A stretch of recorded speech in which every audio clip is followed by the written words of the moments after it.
Və hörmətli tamaşaçılar, gəlin zəhmət olmasa iri planda baxaq. Bax, bu iki qardaş, bu iki yeniyetmə evdən çıxıb və evlərinə geri qayıtmayıblar. Onları tapan şəxslər bildirir ki, indi onların valideynləri axtarışdadır. Çünki söylədikləri çox tükürpədicidir. Bildirirlər ki, atalıqları, yəni analarının ikinci həyat yoldaşı onlara zülm edib, fiziki zorakılığa məruz qoyub və istismar edib, işləməyə məcbur edib. Ona görə də evlərindən didərgin düşüblər. Gəlin reportajı izləyək.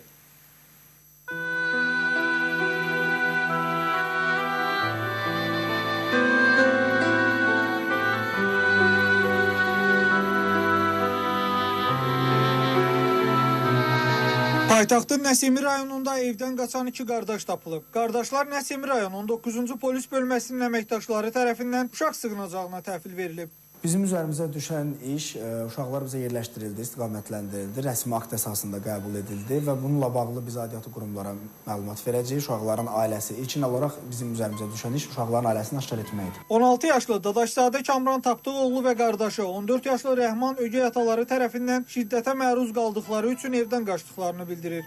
Nəyə görə çıxdınız evdən? Ögey atama görə. Yəni, ögey atan neyinirsə? İçib döyürdü. İçib döyürdü. Nə səbəbdən döyürdü sizi?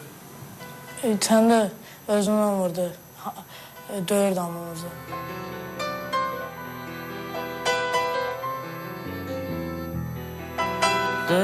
Döyəndə də elə bilə döymür. Evdən qaçmışdım, dəmir yoxdur, rəsturlaşdı. Onunla başıma vurur. Sahibsiz küçələrdə təkər qaraldan, gecələr internet klublarda yatan uşaqlar ögey atalarının onları zorla məcbur əməyə cəlb edib istismar etdiyini iddia edir. Bir də bu sənə ögey atan deyəsən işlədir, düzdürmü? İşlər deyəndə ki, özü də satır qarğıdalı.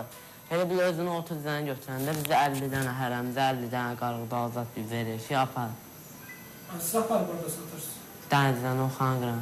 Rəhmanın sözlərinə görə axırıncı dəfə doğma atasını 7 il öncə görüb. İndi isə nə atası, nə də yaxınları ona sahib çıxmır. Anası Nəzakət Dadaşzadənin ikinci həyat yoldaşı onlara işgəncə verir. Hətta bu zərbələrdən Kamran və qardaşının bədənində xəsarətlər var. İstər polis, istərsə də sığınacağın əməkdaşları uşaqların valideynlərini axtarır ki, onların iddialarının nə dərəcədə həqiqət olduğunu araşdırsın. Tapılan qardaşlar isə evlərinə qayıtmaq istəmədiklərini söyləyir.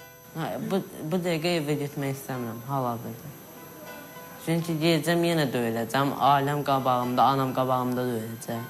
Qardaşım yanımda döyüləcək. Kamran və Rəhmanın ailəsini və onları tanıyanlardan Nəsimi rayon 19-cu polis bölməsinə müraciət edərək onların harada yaşadıkları haqda məlumat vermələri xahiş olunur. Onu da qeyd edək ki, bu qardaşların evdən ilk qaçması deyil. Əvvəllər də onlar dəfələrlə ailəsindən qaçıb. Küçələrdə səfil həyatı yaşayıb. Famil Fərhadoğlu, Bəhruz Abbasov, Space.